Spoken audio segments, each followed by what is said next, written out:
when you gotta teach sex ed for a week or two, and then like the kids gotta come back and look you in the face after y'all learned all that. No, bring a stranger in to make it less awkward, because that person gets to go home to their family. They don't ever gotta see these kids again.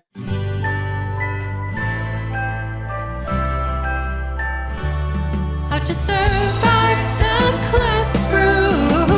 Hey, teacher besties. I am so excited to share with you that my book, They Never Taught Us That, is available for pre-order right now. It is everything inexperienced first-year teachers need to manage the chaos of the modern classroom, including some anecdotes to make you feel a little bit better, because if there is a way you can screw up, I have probably done it. It also has advice on how to build trust with families, how to manage grading and lesson plans and IEPs and everything in between that they never went over in your teacher prep program. They Never Taught Us That is available everywhere right now for pre-order. Hey, teacher besties. Welcome to How to Survive the Classroom. I am Andrea Forcum. And I'm Gerry Patoka. And Gerald, you were just telling me before we started that you had a bit of an adventure today because you have a snow day or an impending snow. Is it actually snowing there? It's not snow. We thought we was going to get one of them tornadoes, and it just rained a little bit this morning. We got some thunder about 10 o'clock. It didn't do nothing. I'm still waiting to see if we're going to get one of them tornadoes. I swear that you messaged me earlier today and said you have an impending snowstorm, and that's why school got canceled. No, just a regular storm. Oh, okay. Got it. Do we need to go through the weather on how it works? There are other storms. I don't need the sass because it was 65 degrees here yesterday, and then it was in fact snowing this morning where I am. So it was like an actual thing. Like, it's not good. No, we got like bitter. two thumps of thunder, like just bah, and then nothing. And I then don't know what you call them. We call them strokes of thunder. That don't feel right. Yeah, let's call it a stroke of thunder. Yeah. I hate that. What did you do today on your stroke of thunder day? I took a little during my telework lunch break. I went to Target, and Marvel makes these Marvel Legends action figures, and they bend all kinds. They bend in ways I don't bend, and I bought one. And I've been seeing all these videos on Instagram of like people posing the figurines and posing them in ways like Spider-Man posing the movie. I love Spider-Man. Gang, gang. For those of you who are just listening, he just unzipped his sweater and revealed his chest, which is a Spider-Man That's shirt. true. I be forgetting we doing sometimes. Most people are having to see this with their ears. Correct. But I went and I bought a Spider-Man figurine, and I took it and I've been posing it all afternoon. I'm at my buddy's house, and I'm staying here house sitting, and I went into a room that doesn't have any furniture in it yet, and they've just been in the windows using the lighting and like posing Spider-Man. Okay. So you went to Target and got some dolls. Oh no! Back up, Barbie. I got an action figure. Okay. You went and got some dolls, and then you posed them in this house, and you took pictures with like glamour lighting, is what I'm hearing. You did glamour shots for your dolls. They're tough. That's amazing. All right. You've got to make sure you share them because that feels They're very tough. important. Yeah. It sounds like it. It sounds like something that my 5-year-old son would do, honestly. So. Okay, your 5-year-old son don't have a cinematic vision. You're probably right about that. I do. Marvel gonna hire me after this. I bet. Yeah, I can't wait for that. And you were saying earlier that you had something you did this weekend? I did nothing because I was still recovering from the flu pretty much all week. Yes, I can't remember if I mentioned it on the show or just mentioned it to you privately, but I started Wegovy. I started the GLP-1s. Yeah. So I've been exercising and stuff. And yesterday it was nice. It was before we were supposed to give them tornadoes, so it was nice. And I go on a walk, and I'm like, man, I feel good. Like, I'm walking, I ain't really tired, and I just keep walking. And I go I probably mapped it up to like almost 2 miles away. Mile and a half, 2 miles away. And then I just got tired all at once. I'm like, okay, now I'm tired. And I'm like a 45-minute walk away from my car. Like, I essentially like crossed. This is not saying diagonal. This is, what's this one? Where you go this Vertical? way, not this way. Yeah, vertical. Yep. No, this is horizontal. Parallel? No. This is horizon. This is vertical because how high you go. This is horizon. I went horizontal. I went perpendicular to NC State's campus the horizontal way. And I went horizontal to NC State's campus. I crossed the whole campus and ended up almost in downtown Raleigh. And I'm like, all right, now I'm tired. And then I see this neighborhood. I'm like, that looked cool. I'm going to go down there. So I go down this neighborhood and I'm like, this was much more than I anticipated. But I thought it was going to loop me kind of back and I was going to be able to go perpendicular to the street I was on and just get back. I come back out. I had moved a block. I had done like 1.5 miles of walking. Oh, and my gosh. I still was about like 1.3 miles away from my car.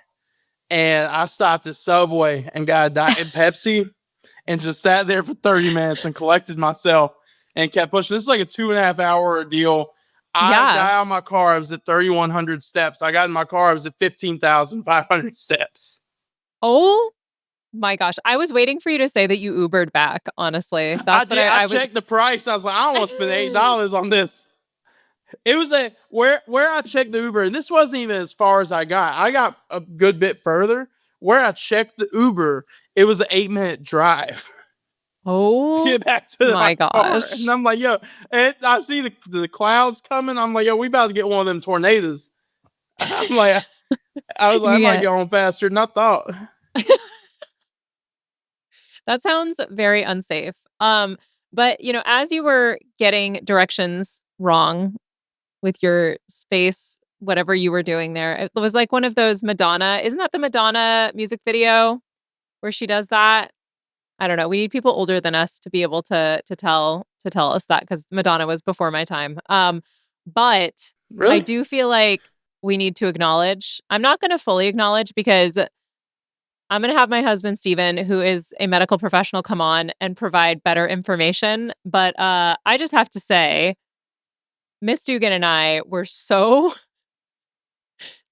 incorrect with what we said last week. You also were not right. But I was more right than you were. I mean, I wouldn't say that because I said proctologist and you said the one with the dinosaurs. So no, hold on. Here's the difference in what we were doing. Me, I had no idea what I was doing. I was just talking. I didn't know. You thought you knew the wrong thing and taught me that. Yeah, I really did. And I went back and repeated that to people. I taught other people that men kept their hormones in their prostate. That's incorrect. Guys, I'm so sorry. I told my husband about our episode and I was like, can't you believe, can you even believe that Gerry didn't know this? And my husband, who went to Yale for medicine, he's a PA, and he looked at me and he's like, Andrea, none of what you told him is correct. I was like, hold on, wait. Like, we need to like rewind. I was like, some of it's right though, right? Like the proctologist is what checks the prostate. He's like, no, that is not correct. And I was like, but the prostate is where the hormones are made. He's like, that is not correct. And I was like, okay, great. Cool. You messed that up. Cool. You messed that up hard. Literally all of it. And I messaged Miss Dugan about it. I texted her. I was like, girl, we were so confident, but so wrong. She said, we really had the confidence of a straight white man with what we said. And I was like, we really did. And we just batting zero. It was pretty rough. So I just want to acknowledge that. I'm sure the comments are going to obliterate Miss Dugan and I, but good, as they should. And they should come to my page and bow before me. I don't know about that, but I just felt like maybe we should acknowledge. So I spoke to one other person who I work with. I'm not going to say who it is. Okay. Because it makes it worse with who that was. And I told them this to make them laugh, and they went, I didn't know that only men had prostates either. They kind of like brushed it off, and then they said, I don't think I knew that until you told me that. And I'm thinking, Okay, so to be clear though, and then I went and telltale on that person to all my other coworkers who laughed at me because I told them, I said, I just found out only men have prostates. Well, that live part's on the true. Podcast yesterday.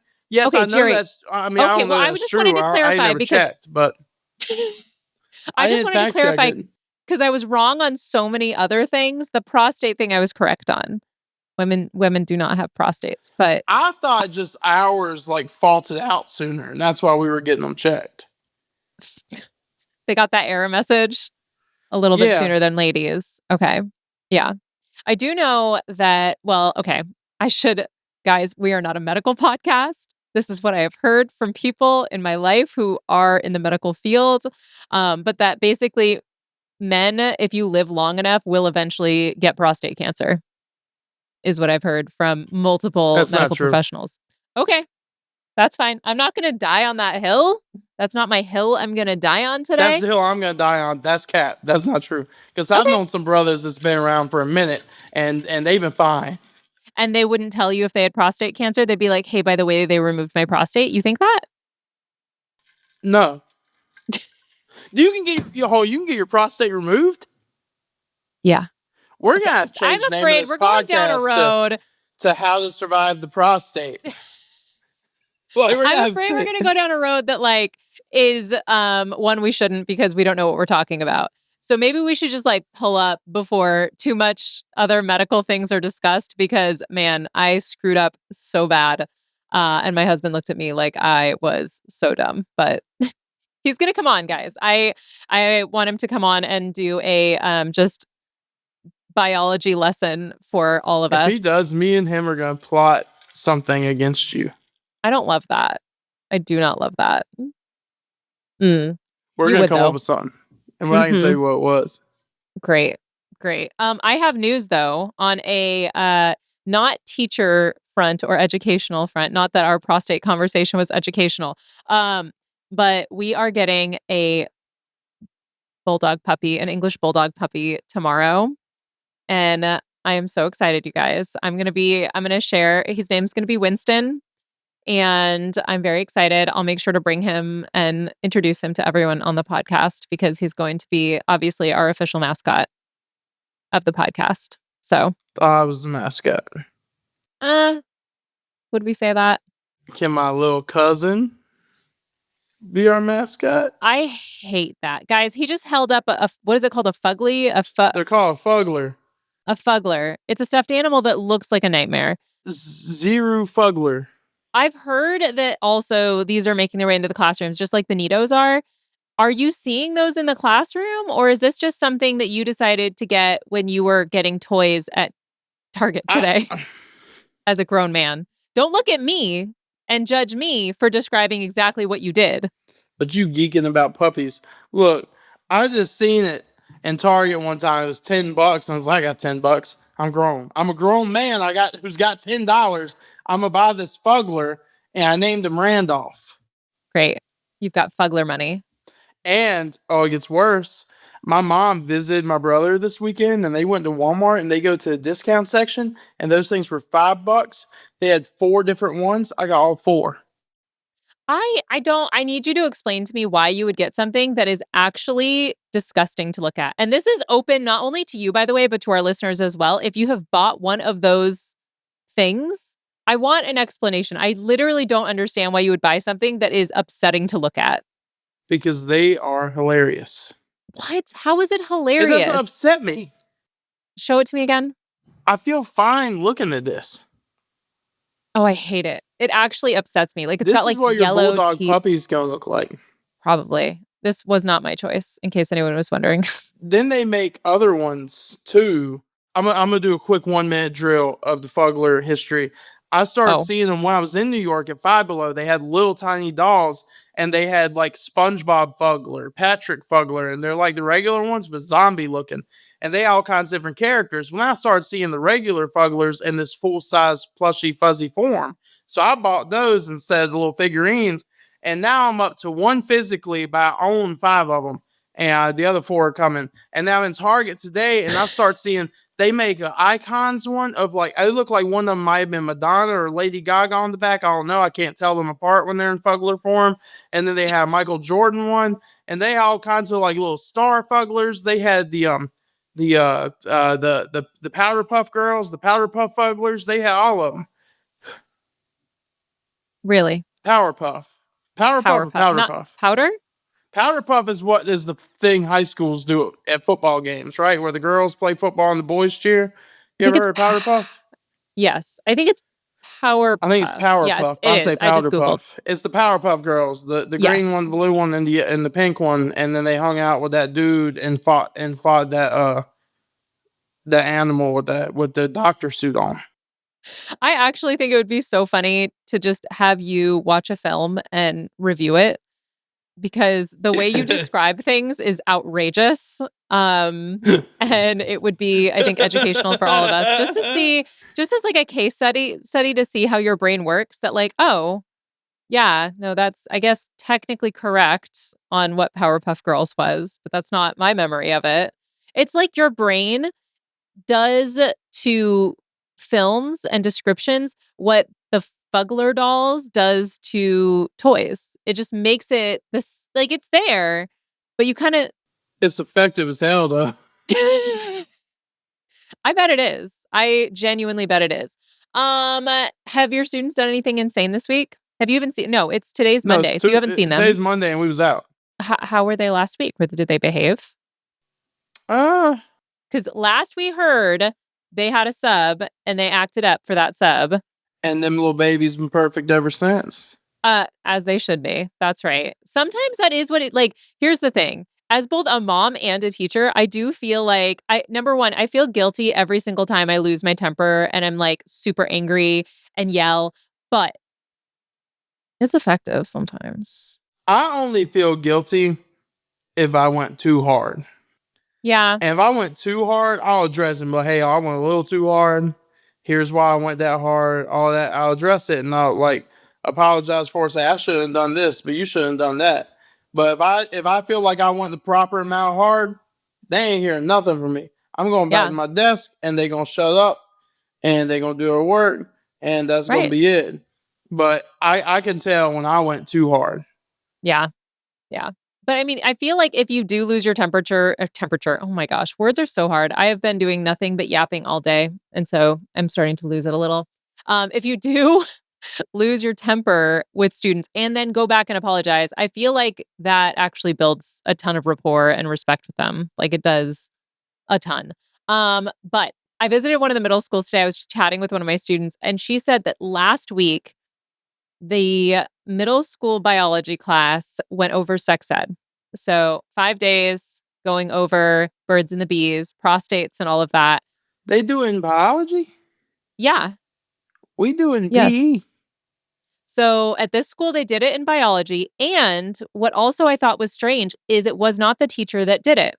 They had a former, like apparently there's like a group in my district of retired teachers that come into other people's classrooms and do sex ed for 8th graders. I think that's weird. I'm glad you said former teacher. When you said they bring in former and teaching sex ed, I was like, what they bring out? Former sexer? What are they doing?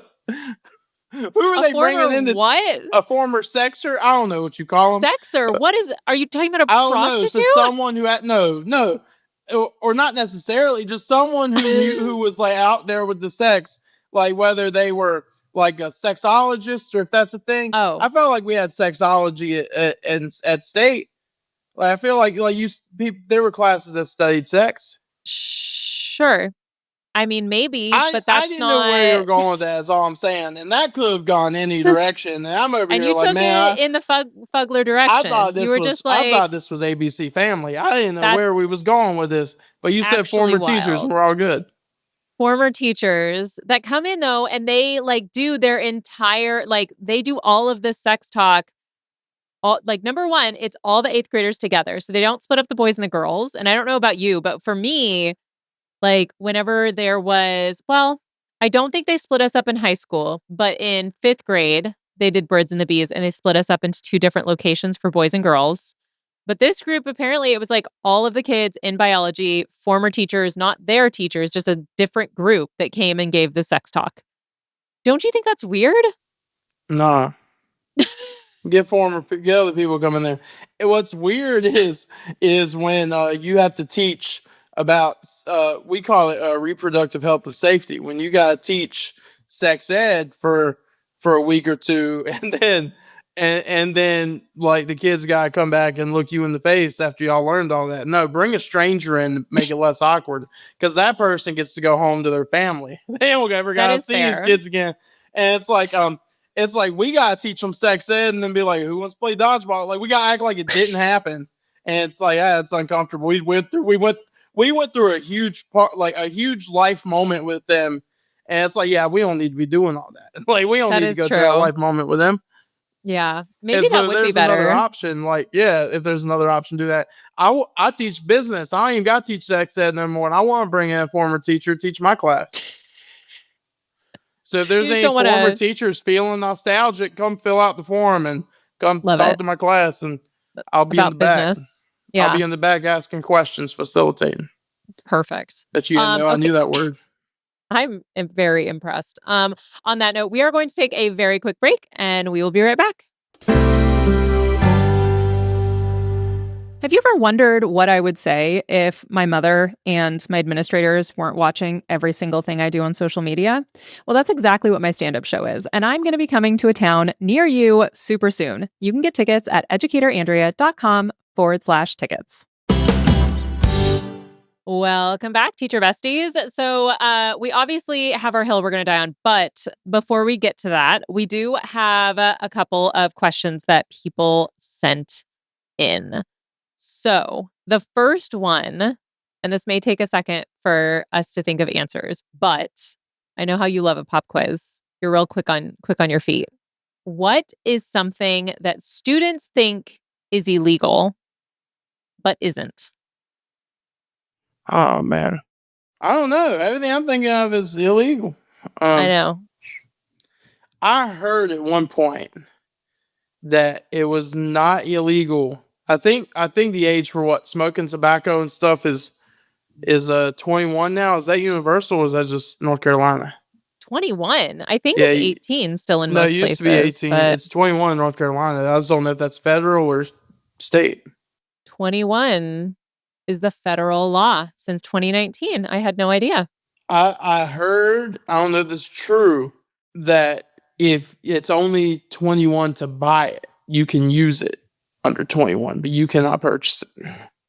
Interesting. I feel like most of the things, like this question is interesting because rather than things students think are illegal, I feel like most of the time it's things that students think are legal that are not legal, right? Because there's all of those, like, I actually don't know, but I always heard that, like, as long as you drink alcohol with your guardian, I always heard that that made you consuming alcohol underage legal. But Nope.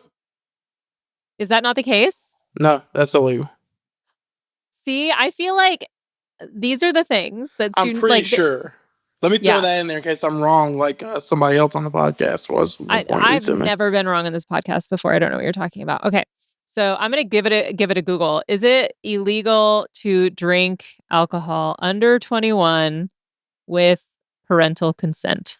Okay, laws vary heavily by state, and so if it's a private, non-commercial location and in your specific state, there are 29 states where laws allow minors to drink in private, non-alcohol selling settings. So if you were at home and your dad gave you a beer and you were a certain age, then you maybe could, with exceptions for like religious ceremonies. So like you could have communion wine, I guess.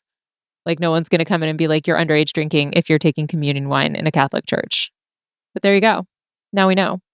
Yeah, that question's kind of hard because I feel like it's like most of the time they think everything is legal because they heard it on. The different context. I feel like depending on the age of the person who wrote this in, a lot of young people recently have been saying like they call something illegal when it's not illegal. Like me, like oh my gosh, Gerald, you bought a Fugler, that's illegal. Stuff like that. I feel like that's something people have been doing, and I think we need to check the context of this because like. So maybe it's something they think is just like super uncool. Cringe or not shouldn't be doing. I really don't know. That's like, what's brutal. something Well, how embarrassing is it too that like I'm officially so old that like they're asking something in some slang and then I'm like, I don't think it's a crime. And they're like, that's not what literally anyone meant. I would hope this person would be aware enough not to ask in a slang that when used, the slang has an entirely different meaning. Like, we don't know if they're doing that. I think it's a nice thought that they would have that much critical thinking about it. But Yeah, like if you went like this and like picked your nose just a little bit right now, I'm like, that's illegal or something like that.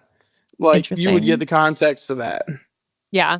I really don't know. I feel like maybe kids don't have a good grip on like airports, like stuff you can put in your bag and whatnot. I feel like I don't have a good grip on airports and stuff I can put in. I fly a lot and I still, every time I go through the TSA line, I am nervous. I'm sweating. I probably look like I'm just moving drugs. I got one time for Ray-Ban sunglasses. It Ray-Bans set are off not. that it was some chemical or something. Oh my And gosh. then they just like they had to search my bag. They pull it out and they're like, "Oh, all right, you're good. This was it." And I'm like, "That's my sunglasses." Like, and they like opened up the case, took them out, and all that. Wow.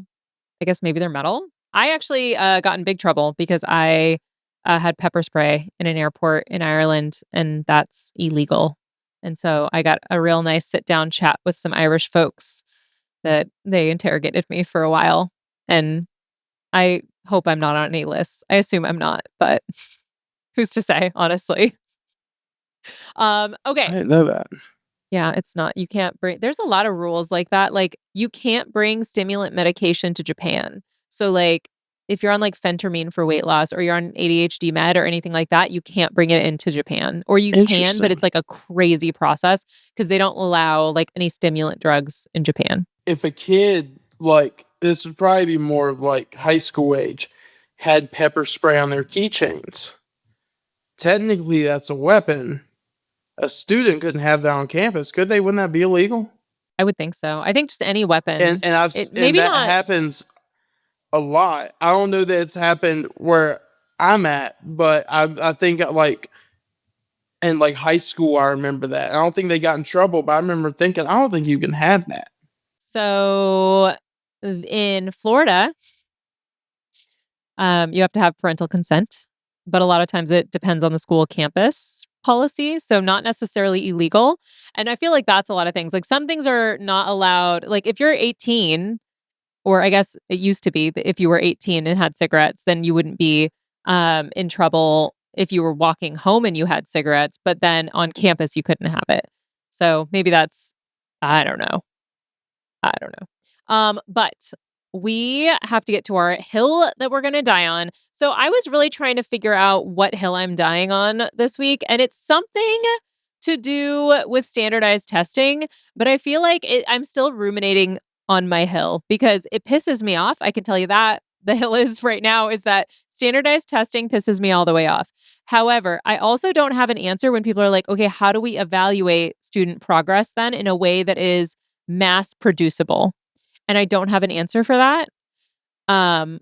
So my thought is standardized testing sucks. That's all I got right now. That's as far as I've been able to ruminate. So I'm hoping you have something better than me this week for the hill that you're going to die on. Okay, mine's not really educational, but it's a thought that I felt today and I felt in the last few days. So I said at the beginning, I started GLP-1. I've been eating healthier. I don't really cook. I got to start cooking, but I just ain't got to it yet. I've never been one to cook. I just hate the process of doing all this work for one little bit of food. I'm like, I don't know, it gets on my nerves. Feels like a waste of time to me. But that's how I got here. So I have beef with so I've been going to Chick-fil-A. You can get grilled chicken and you can get fruit. It is almost like it feels like $3 to $5 more to get fruit as a side than it is to get French fries. Yeah. And I like that should be a crime. Like, why are we punishing people for making a good choice? I paid $14 for a Chick-fil-A combo, just with a large fruit cup, and I got a large drink because I always just get the bigger drink. Right. But it was like that would have been $10 if I had not gotten fruit. Yeah. Less than $10, and I I got mean, fruit. It's $14. I know. I will say that is one of the things that people say about like the obesity epidemic in general is that the healthier option is usually more expensive. And so like that's that. And like my sister's a nutritionist. And so she like did a bunch of research on like what they call food deserts. Are you familiar with that phrase? No. Okay. Food desert is essentially where you don't have access to like produce type food. So you might have like a gas station food, you might have like random stuff like that, but within like a certain walkable distance, you don't have access to like raw chicken and like the raw materials to cook. And so they consider that like a food desert. And so there's a lot of programs out there that are trying to like mitigate that and all of that. But yeah, Yeah. that's not, I mean, it's expensive. And the worst thing is then when you do finally like start cooking and stuff, you'll see that like you end up throwing away so much stuff because all the healthy, fresh food goes bad, which is super annoying. Yeah, and I wouldn't even like when I cook, it's like I don't mind the meal prepping. If I'm cooking to meal prep, that's fine. I never end up eating everything I'm meal prepping. It's wasted. I'm just like, this feels like a waste of time. You may gotta do all this setup, breakdown. And they say eating out costs more. It does when fruit's $7 for a cup. But it's like I be thinking about, I'm like, man, if I want to go like grill a steak or something or grill chicken, I gotta go buy a big pack of it. I gotta buy stuff to season it with. I gotta buy something to go with it. I gotta buy all this stuff when I could just go get a chicken and rice bowl in Chipotle for $9. It's like, man, I don't know. For when it's just one person, it might just be fine to just go buy at the store and not make a big difference. So what I'm hearing is we need to get a family and consumer science teacher on here to talk us through how to properly prepare Gerry for this new part of his life. So if you are a family consumer science teacher and you want to come on and talk us through, like if you got somebody who's like learning how to cook for the first time, give him like 5 meals he could cook that wouldn't be insanely difficult, time consuming, all of that. I feel like that would be a good step, is if we can get a family and consumer science teacher, because I love them. I think that they're doing the Lord's work out there, doing like the most real life applicable teaching, I feel like, other than, I guess, technically maybe what you do. I'm still not sure what you teach, so who's to say? But I think that that's maybe one of our next guests needs to be a family and consumer science teacher. I'll have to reach out because I know I've got a couple that follow me. So maybe somebody that deals in like produce economics too, on why it costs me like $5 extra to get some grapes and apples cut up from the chicken fillet. Right. Don't make no right. sense. If we could man. just get the CEO of Chick-fil-A on here to talk about why they're charging so much for their fruit, that would be great. Guys, I am going to be in Kansas City and Nixa, Missouri coming up in the end of April. And then I have kind of a long break. No, in May, I'm going to be in New Orleans. But other than that, I am going to be taking a bit of a break. Teachers Lounge is going to be coming back again in August, but we're not going to be doing any touring over the summer because Mr. Philip Lindsay is having a baby. So he's going to be on paternity leave. But you can still catch me on Instagram and TikTok, as always, at Educator Andrea. And you can probably catch Gerry at his mini shows. Gerry, what do you have coming up? The Raleigh Comedy Festival, March 26th through 28th. And I will be opening for Joe Dombrowski in Columbus, Ohio, April 23rd and 24th. Nice. Our guy. Awesome. And if you guys want to email us, especially if you're a family consumer science teacher or the CEO of Chick-fil-A, you can email me, Andrea at human-content.com, or you can contact me at Educator Andrea on Instagram and TikTok, or the Human Content. Sorry, I don't know why I said that weird. It's like the words were really aggressively coming out of my mouth. The Human Content Podcast family on Instagram and TikTok at Human Content Pods. And Gerry, where can they find you? I'm on Instagram and TikTok at Comedy by GP. Lovely. And thank you guys so much for those of you who have left some wonderful feedback for us. We very much appreciate it. And you can watch the full video episodes up every week on YouTube at Educator Andrea. And you can see Gerald's shirts and his Fuglers. Is that what it sounds like I'm bullying you when I say Fuglers. That zipper was, in fact, his jacket and absolutely nothing else.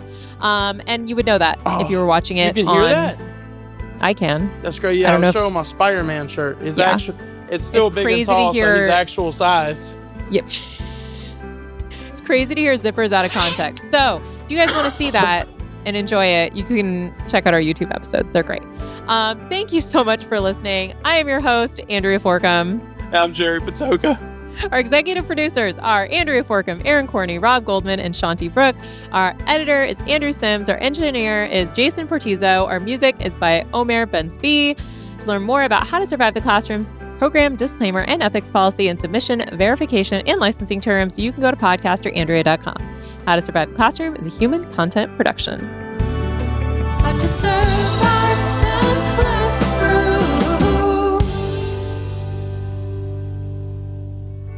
Thank you so much for watching. Want more of How to Survive the Classroom? You can watch more episodes right now. Just click on that little box over there. You see it? And if you haven't yet, please subscribe. Okay, bye.